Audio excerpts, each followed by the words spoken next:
What's up, everybody?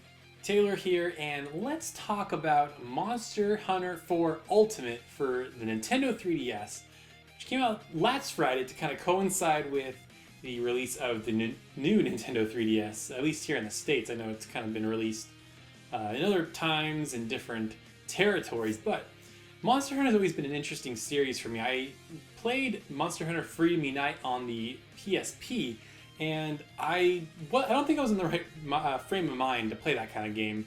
I was really looking for like a sort of traditional JRPG, and this is not that at all. It is very much not a traditional JRPG where you go to towns and you do that sort of thing. It's very much a grind fest. You get better gear to fight better monsters and that kind of thing.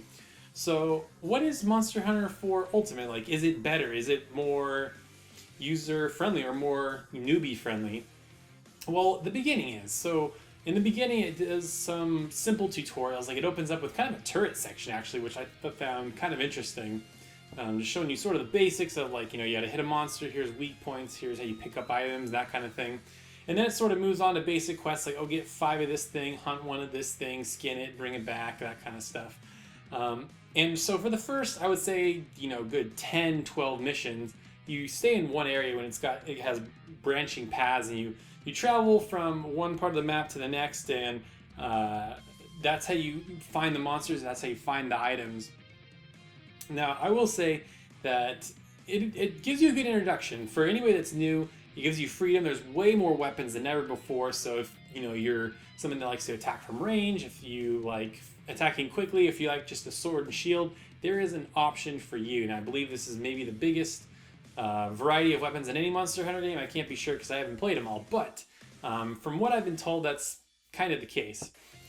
So now once you kind of get into what I think the big draw, obviously, is once you get to a quest where you have to hunt down like a great Jaggy or Joggy, however you pronounce it, or a big flying bug or some kind of Velociraptor type monster. And the idea is, you fight them, you have to track them down, you attack them, and you weaken them a little bit, and then they run away, you have to go find them, and it's just sort of this struggle of always finding the monster. And then once you finally defeat them, you get like their skin or their claw or their teeth or whatever, and you can take those parts and you can apply them to a new item to, constantly upgrading your gear, get better gear, so then when you fight the next monster, you have better stuff. And that is sort of the flow of the game.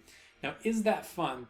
I will say, so far I put in about 8 hours. I've just kind of gotten to the first new map area. There's quite a few, but like I said, you start on one, then what they do is they give you these exploration missions where you have to kind of go to a new area, explore it, see what's there, and then you're able to get missions to that area. And I've done a few in the new area, but I've pretty much completed all the ones in the beginner area. And I will say that for the first 5 hours when you're getting into the flow of it, you're finding the weapon you like, you're doing simple missions, it's pretty fun. One thing that I found really annoying was the combat. Now, coming from other great Capcom action titles like Devil May Cry or even Dragon's Dogma, the hit detection's really weird. Like, you could just be swinging all over the place and never hitting a guy, or there's just no lock-on. That's really what it comes down to. Like, normally, in action games, especially Platinum does a really good job at this. When you're attacking somebody, essentially they glue you to the enemy. Once the system knows that you're trying to attack them, it'll just sort of stick to that enemy and you won't fly all over the place. But if you're just barely off an enemy, if you're trying to hit the enemy and you're just barely off, you're going to be swinging and not hitting anything. That was really, really frustrating, especially when I was trying to use some of the bigger, slower weapons. It feels like you're just wasting so much time swinging, and then you have to recover and try to swing again. It's not super accurate. So, one thing I found that worked really well for me was the insect glaive, which has sort of two functionalities. One is kind of targeting an enemy, sending this bug after it, getting some buffs, and then buffing yourself. And then, of course, you have the glaive that you can swing around. So it's sort of this dual weapon where you can buff yourself up, do some damage. It's not super slow, not super fast, so it's kind of a good balance of both. And then I've been using the dual daggers, which has really no defense. You have to get in there, attack real fast, get out, which I'm sort of struggling with, so I might go back to the insect glaive.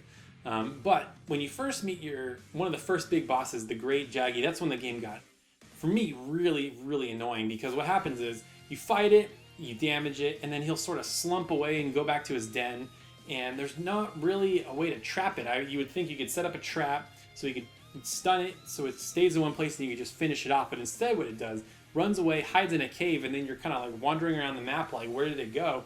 And then randomly you'll fight it again, and you'll hit it again, and then it sort of like stumbles back in its cave, and it was just, God, it was annoying, because one of the better items, you need to kill that thing so many times to get its claws and its hides, and gosh, it was just real frustrating, really frustrating. So if this is the kind of game that sounds up your alley, like, oh yeah, grinding, getting parts, doing it again, doing missions, getting better items, going out, doing it again, you have to have a lot of patience, because I think, again, it all comes down to drop rates. It comes down to finding the monster. There's no clear way to hunt them.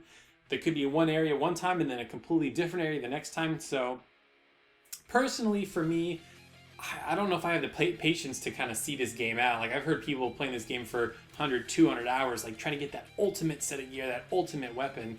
And for me, it's just been kind of okay. I will say that I haven't played with anybody yet. From what I understand, that game is really at home when you play with other people.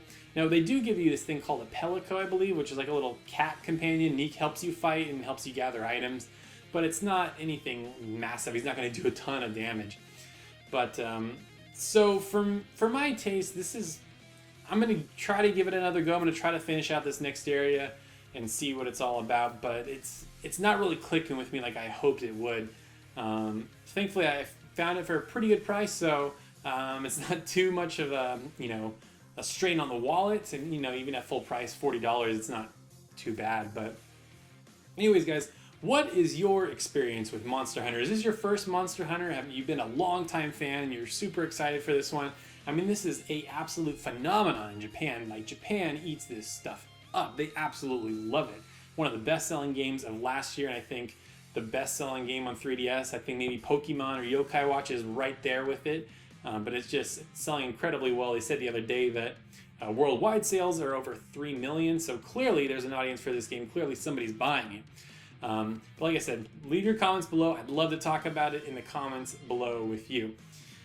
Anyways, guys, thank you so much for watching. This is going to be kind of the new review format. Just we're sitting here talking about it. I'm not going to do a big scripted review. With so many games that are coming out, I don't have as much time to get to every single one with a full review. So I'd rather have a discussion kind of off the cuff like this, and then we can kind of talk about it in the comments. So anyways, guys, thank you so much for watching, and stay awesome.